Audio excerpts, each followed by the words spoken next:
Hello class first year और second year student. काव्य मंजरी book आपकी और सुमित्रा नंदन पंत ने लिखा है आ धरती कितना देती है। आ धरती कितना देती है। क्लास अभी मुझे लग रहा है कि मैंने आपका हाफ ईयरली कोर्स जो है कंप्लीट करा दिया है। First year second year class के बच्चे ध्यान दें। जो बच्चा नया आया है मेरे चैनल पर वो मेरे यूट्यूब चैनल पर जाए और Hindi with Sushila ma'am search करें और वहाँ से सारे वीडियोस जो आपने पहले नहीं देखे हैं आप वहाँ से प्राप्त करें।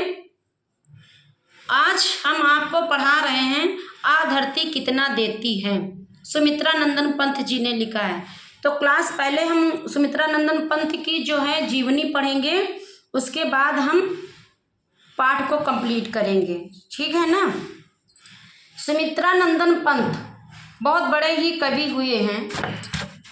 सुमित्रा नंदन पंत जो हैं वो प्रकृति के सुकुमार कवि सुमित्रा नंदन पंत का जन्म सन 1900 में अल्मोड़ा के निकट कौसनी ग्राम में हुआ था। अल्मोड़ा के निकट कौसनी ग्राम में हुआ था।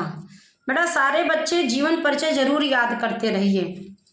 इनका बचपन का नाम गोसाई दत्त था, पर इन सरोजनी नायडू कवि रविंद्र महात्मा गांधी और श्री अरविंद का भी गहरा प्रभाव पड़ा। जो ये राइटर थे, लेखक थे, कवि थे, उनकी जो चरित्र की विशेषताएं थी, उनका जो क्या कहते हैं कि जीवन का प्रभाव जो था वो इन पर भी बहुत ज़्यादा देखने को मिला। कहते ना जैसी संगत होगी वैसे ही गुण आएंगे। तो जब अच्छी संगत करोगे, साधु महात्मा और सत्संग करोगे, अच्छी अच्छी बातें सीखोगे तो अच्छे विचार मन में आएंगे, अच्छी राह चलोगे। 28 दिसंबर 1977 को इनका देहावसान हो गया।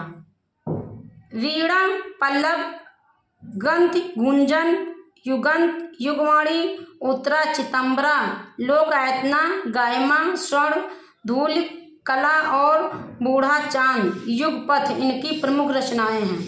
पंत जी ने कुछ नाटक, कहानी, उपन्यास और निबंध भी लिखे हैं। इन्होंने गद्य विद्या में और पद्य विद्या में दोनों में जो है कार्य किया है। पंत जी प्रकृति के कवि हैं। प्रकृति के बारे में ज़्यादा रचनाएं लिखते हैं। झरने हैं, पहाड़ हैं, नदियां हैं, ऐसे करके हैं।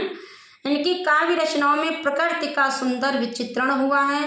प्रसाद और निराला की भांति ये भी छायावादी कवि हैं। इनके काव्य में गांधी दर्शन का भी प्रभाव है। प्रकृति, नारी और सौंदर्य को इन्होंने उत्तम रूप दिया है। इन्हें अनेक पारितोषिक और सम्मान भी प्राप्त हुए हैं।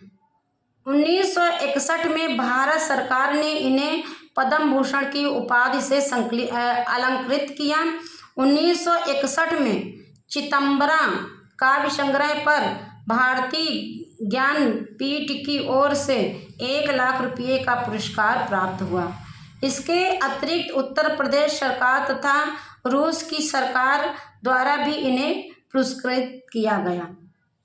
समझ रहे ना।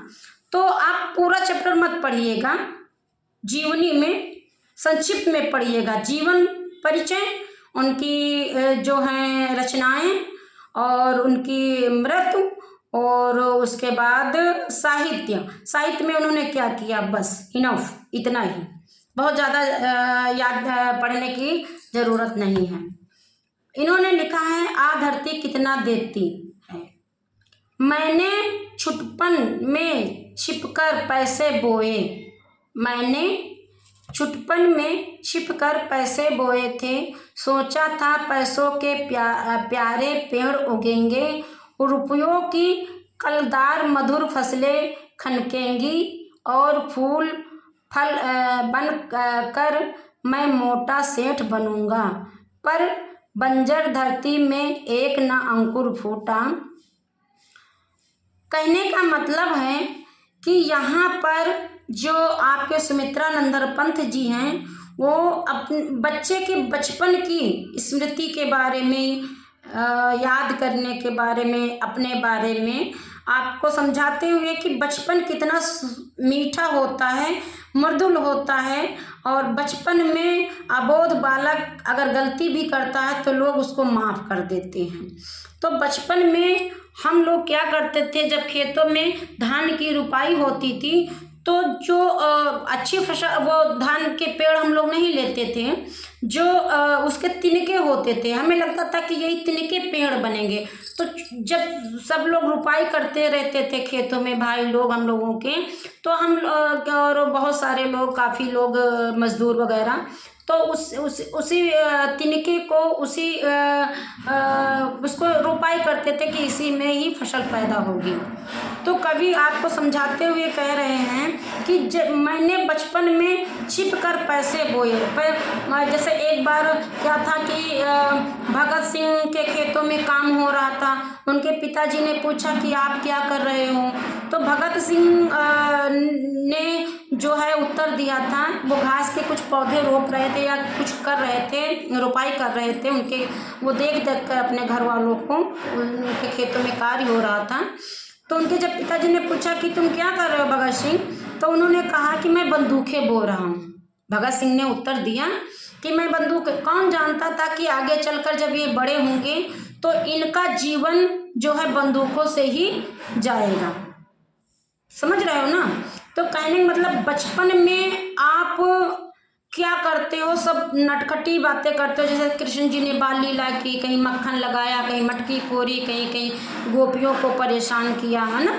तो बचपन में जो है बचपन की यादें बहुत ही सुरीली होती हैं, बहुत ही मीठी होती हैं। बचपन में बच्चा क्या करता है, सब लोग उसे बड़े प्यार और स्नेह से दुलार करते हैं, प्यार करते हैं। लेकिन जब बच्चा बड़ा हो जाता है तब लोग उसको क्या कहते हैं, ये तो समझदार नहीं है, इसके समझदारी नहीं है, इसके संस्कार नहीं है, हैं?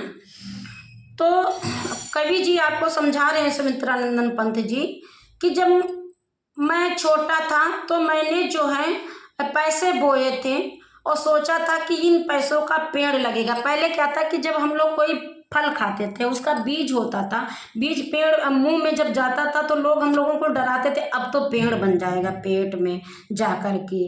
अब जब ये बीज जाएगा आपके पेट में चला गया ना, तो अब आप देखना आपके पेट में ये, तो हम उसको बचपन में उसको ऐसे ऐसे करके देखते रहते थे कि कहीं पेड़ तो नहीं बन गया, कहीं पेड़ तो नहीं बन गया, है ना।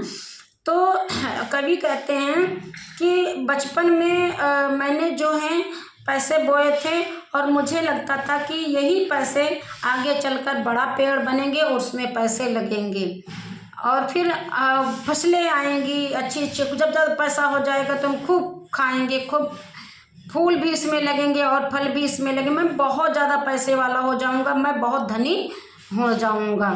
पर एक भी अंकुर जब कोई बीज हम ज़मीन में डालते हैं तो जैसे कोई गेहूं है या कोई चीज़ उड़द वगैरह कोई है तो आप अगर डालोगे तो उसमें अंकुरित हो जाएगा, थोड़ा सा किल्ली टाइप में ऊपर आ जाएगा, उसको अंकुरित कहते हैं। अंकुरित मतलब बीज से थोड़ा सा ऊपर आना अंकुरित होता है।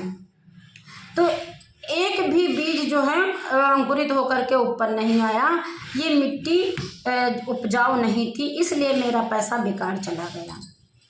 सपने जाने कहाँ मिटे, सब धूल हो गए, मैं हताश हो बाट जोहता रहा दिनों तक, बाल कल्पना के अपलाक पावड़े बिछाकर, मैं अबोध था मैंने गलत बीज बोए थे।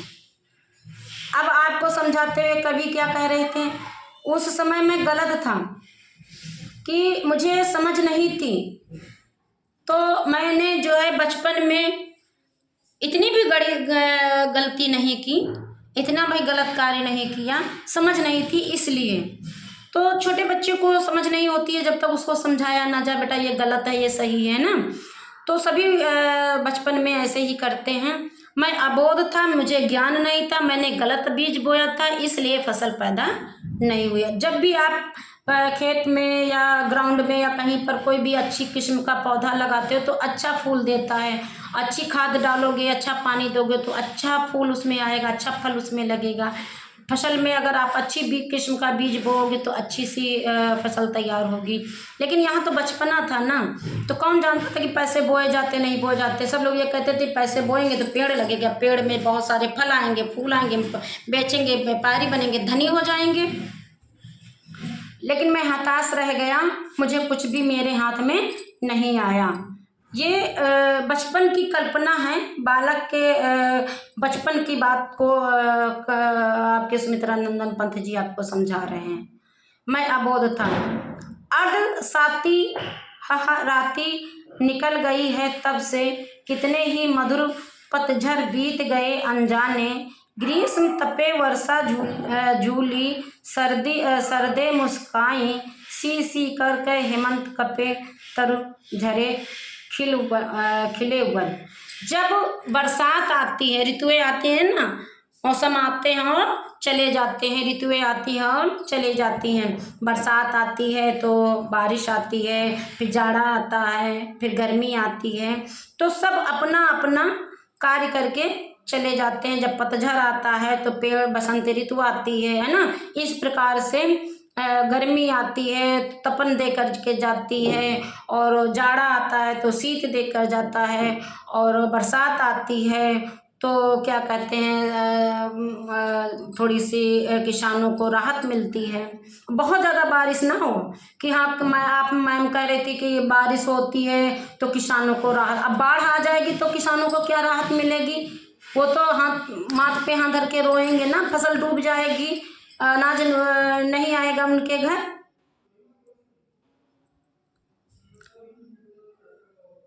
सी कर हेमंत वही शरद वाली ऋतु जो है पेड़ों को वो करती है। जब हवा चलती है तो सारे लोग ठंडे होते हैं, जाड़ा लगता है। और जब फिर से गाढ़ी उदी लालसा लिए, गहरे कजरारे बादल बरसे धरती पर, मैंने कौतूहलवश आंगन के कोने की गीली तह को यूं ही अंगुली से सहलाकर, अब क्या किया उन्होंने, ऐसे ऐसे देख रहे हैं, पानी बरस रहा है कि अब मेरा बीज निकलेगा। बीज सेम के दबा दिए मिट्टी के नीचे, भूखे आंचल में मड़िक बांध दिए हूँ। मैं फिर भूल गया इस छोटी सी घटना को, और बात भी क्या थी याद जिसे रखता मन। किंतु एक दिन जब मैं संध्या को आंगन में टहल रहा था, तब सहसा मैंने जो देखा उसमें हर्ष विमूढ़ हो उठा मैं विस्मय से। मतलब इसका ये है कि जब इन्होंने पेड़ को पैसे को बोया था तब इनका पेड़ नहीं उगा था। ये कहते थे कि पेड़ पैसा बोएंगे जमीन में तो पेड़ उगेगा तो उसमें पैसा लगेगा। लेकिन जब इन्होंने बारिश हुई और आंगन के एक कोने में मिट्टी में इन्होंने सेम के एक बीज को बो दिया, और ये पैसों को तो याद करते रहे कि पैसा मैंने बोया है और पेड़ बनेगा, उसमें बहुत ज़्यादा पैसे लगेंगे।